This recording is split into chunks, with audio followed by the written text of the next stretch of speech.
Welcome. Last week we looked at open problems in number theory, and I since thought about ordering them according to my personal preferences. See, Riemann hypothesis is on 5th place. It's a little bit a spoiled brat. It's always considered the most important problem in math, and especially in number theory. But it might be wrong. So Littlewood thought it's wrong. Turing was heavily searching for counterexamples, and this continues. There is much more wishful thinking about the Riemann hypothesis than evidence, especially statistical evidence and numerical evidence, and we have very little intuition about this. That's why it's demoted to 5th place.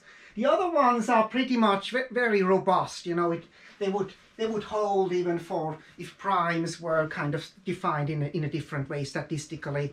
Just these are more reasonable things. About theorems, this is also difficult. Of course, it's very personal. Also, what do you consider the most important thing? I made some list of criteria. For me, accessibility is very important. You should be able to understand the problem. You should be able to also very quickly, say in high school, you should be able to make experiments to see whether it's true and get convinced that it's true, and also understand the proof. So there is also here for quadratic reciprocity or the prime number theorem, I put them a little bit down because the proofs are harder.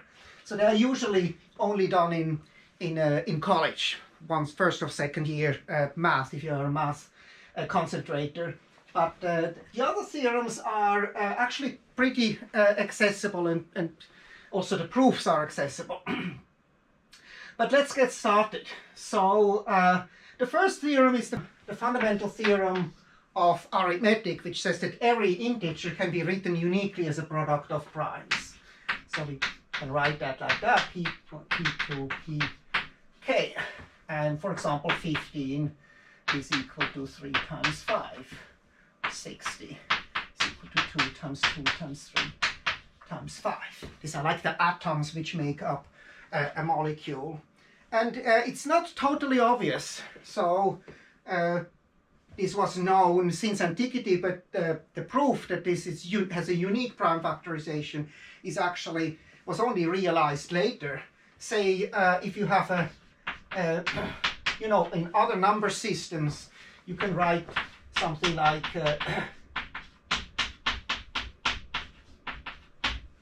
see in a number system where you attach I times square root of 5, this unique prime factorization fails. So there's no unique prime factorization.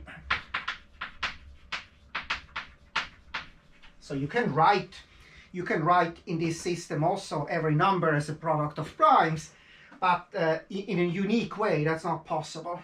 It's surprisingly deep. The next theorem we are going to look at in class in detail, also at the proof, and it tells that for every integer a and every prime p, a to the p minus a, p divides if a is an integer and p is prime.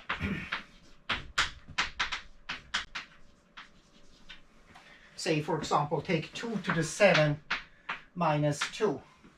So 35, 600 to 2825. Oh, so this is divisible by 7. 7 divides, which is so 107 divides 126. So this is 7 times 80. Very beautiful theorem, also very important in applications in cryptology, like RSA, crypto systems, or key exchange systems. If you look at this in the crypto lecture. So the third theorem is Wilson's theorem. Wilson's theorem is probably more beautiful than Fermat's theorem because it's an if and only statement. So there's a criterion for p to be prime And but it has much less applications, so that's why it's on third place. But it says that if you take a number and then you take p minus 1 factorial, and this is factorial sign here, plus 1, p divides, if and only if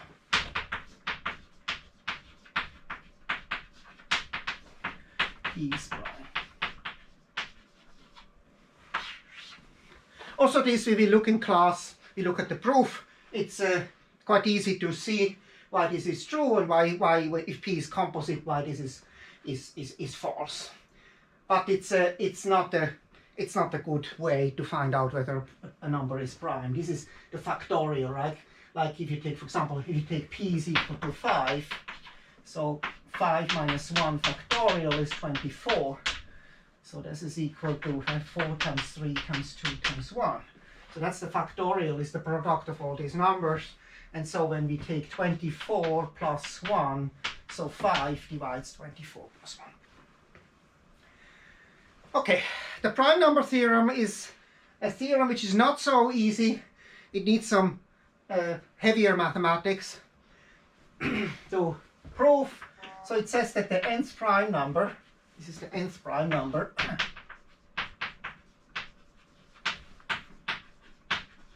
so that's Pn is about n times log n. Well, this is the logarithm, natural logarithm. And so there is even a Pn smaller than n times log n. That's a general fact. But this result is also intuitive. Gauss was already making experiments with this. For example, if n is equal to 1000, I looked up the 1000th prime number, which is 7919.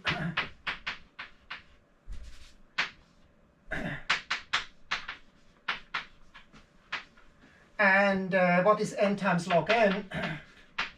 So you have to use a calculator. 6907.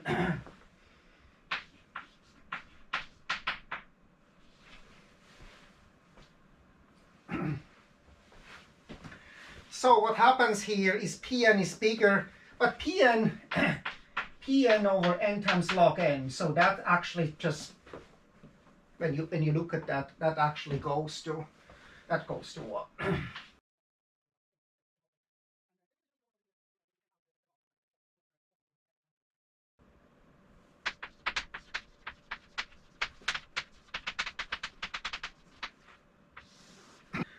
Quadratic reciprocity is probably one of very, very high up, but it's also the less accessible because you have to understand a little bit about modular arithmetic. So we say p is equal to 1 if q minus n squared is divisible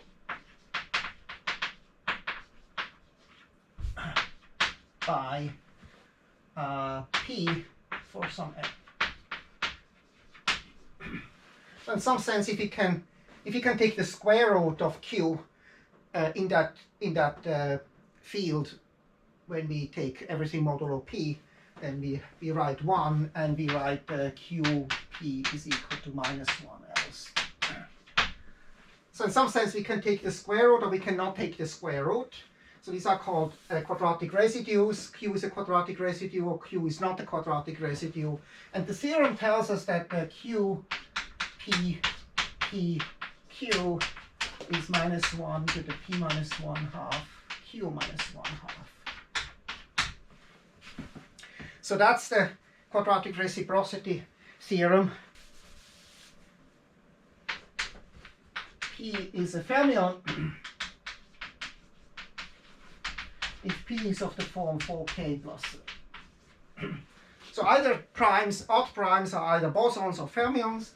And what happens is, we will come to this just in the next theorem with the Christmas theorem. What actually happens is this is justified that these primes actually are a product of two fermions. So, and what happens is when you look at this number here, So this number on the right hand side, if one of them is a boson, this is equal to 1 if one of the primes is a boson. And it's -1 if both are fermions.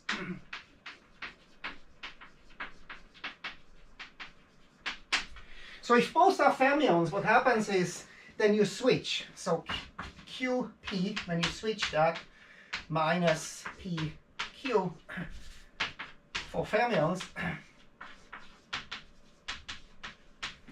and QP is equal to PQ else. So that's how I remember that theorem. So that's kind of, not that it's beautiful, a beautiful formula, but kind of I think this gives you some intuition. P equal to 5, that's a boson. So and you can take any other prime, like 11, then 5, 11 is equal to 11, 5. Now that's very nice for computational reasons, because why is 5? So let's just see whether this is a quadratic residue or not. So modulo 5, it's easier, right? Because you can actually write, this is actually easier to see. This is equal to 1, because 11 is with respect to modulo 5, it's 1. So that's a prime. So 11 is equal to -1 square is divisible by 5. You can easily check this. Here it's harder to do, but we have a theorem which tells that they are the same. So you would actually have to get a number. So we would have to say 5 minus something square is divisible by 11. So let's just see what we have is 4. 4 square is 16. 5 minus 16. Yeah, 5 minus 16. That works. 5 minus 16 is divisible by 11. So you have here also 1. The Christmas theorem of Fermat tells that every prime of the form 4k plus 1 is a sum of two squares. So and it's not possible for primes which are of the form 4k plus 4k minus 1. For example, what is this? So for example 17, right? 17 is equal to 16 plus 1. So that's possible. But if you have a 13, for example, 13 also is possible. So 13 is equal to 9 plus 4. But if you take a prime which is not of this form, like 7 is not of this form, so this has no solution.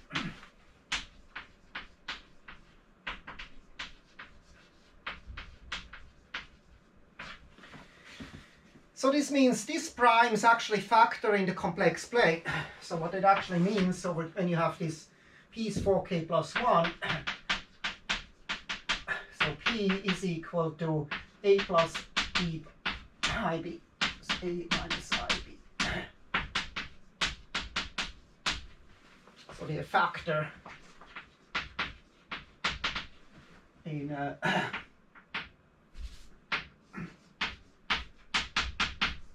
Gaussian integers.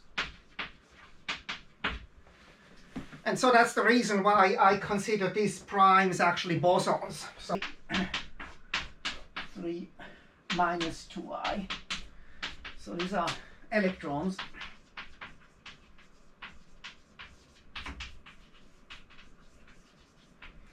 And this one 7 is actually kind of, this is a neutron. Neutrino. So that's the reason why it's a boson, because it's actually made of two particles. It's an electron and a minus electron together. This is what this prime is. In this case, this cannot be split up anymore. So that's a Fermat. But it's a beautiful theorem. And Fermat figured it out around Christmas time. That's why it's called the Christmas theorem. So number 7 is the perfect number theorem. We have already seen that every even perfect number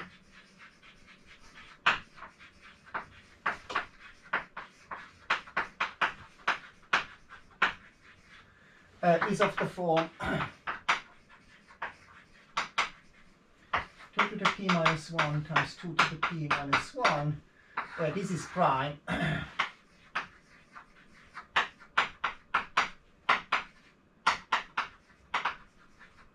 See, that's a Mersenne prime.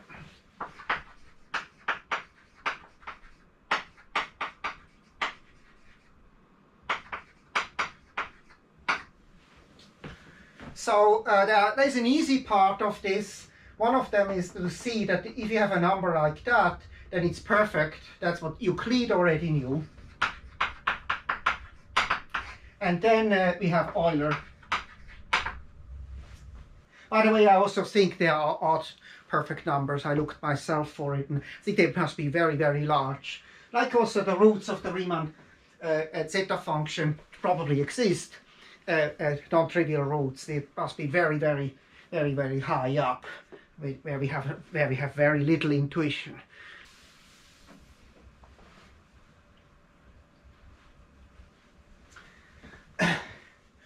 So the Lagrange Foursquare theorem tells that every integer can be written as a sum of 4 squares. Very beautiful theorem. And then there are numbers which can only be written as, I think 84 is one, where you have a 3 squared plus 5 squared plus 7 squared plus 1 squared. So it is quite a remarkable theorem, and it has relations with quaternions. So if you have a quaternion like A plus IB plus JC plus D KD, and so then the norm, that's kind of the arithmetic norm, is A squared plus B squared plus C squared plus D squared. And what is nice, that's why quaternions help to actually understand, is that if you have a product of two quaternions, then and this multiplies. So you only have to verify this for primes, and so that simplifies. The quaternion analysis actually helps you to prove this remarkable theorem. So Dirichlets theorems is also one of the less easy theorems. It's usually also done only in undergraduate courses, not in high school. But it just tells you that if you take any m and p which have no common divisor, like if you take 3x plus 5, if you look at these numbers and you go with x equal to 1, 2, 3, 4, 5. So there are infinitely many primes. There are infinitely many. So the general thing is there are infinitely many primes of the form mx plus b if m, b are given and have no common denominator. So this has been generalized to long arithmetic sequences by Green-Tao, generalized, and so if you replace this with squares already, that's kind of not so. So it tells you kind of, if you take a line here, so there are infinitely many primes on this line, but if you take a parabola already n squared plus 1, so that's kind of a, already on that parabola we don't know whether there are infinitely many primes, and that was the Landau problem.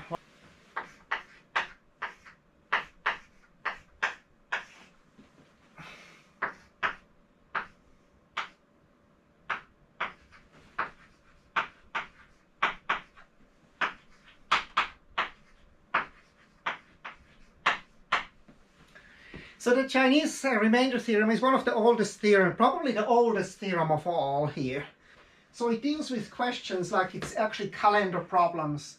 Like you want to have a number, you are looking for a number which has, when you divide by 5, you get remainder 2. If you divide by 7, you get remainder 3. And let's just see whether we can figure that out. So what you do is kind of to do that, you start with numbers like 3 doesn't work, 3 plus 7, 10 doesn't work.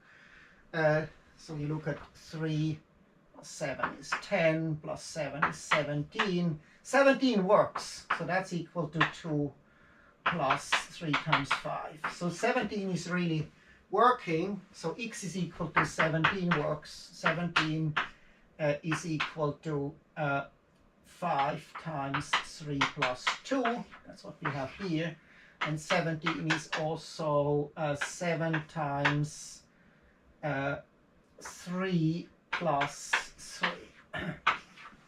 So you see that it's a very simple, there's also proof is very simple. I generalized this once for multivariable thing, but it was considered too trivial. Even so, it seems to have been new at that time, a decade ago. But so what the general statement is like that: if you have x is equal to a1 modulo n1, and x is equal to ak modulo nk, and the n, the GCD n1, n2 until nk. No, they have to be pairwise, just pairwise GCD.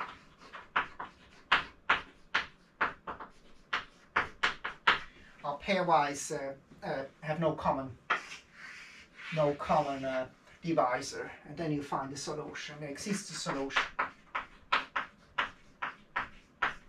So it is about systems of equations. These are systems of equations, of linear equations, but with remainder.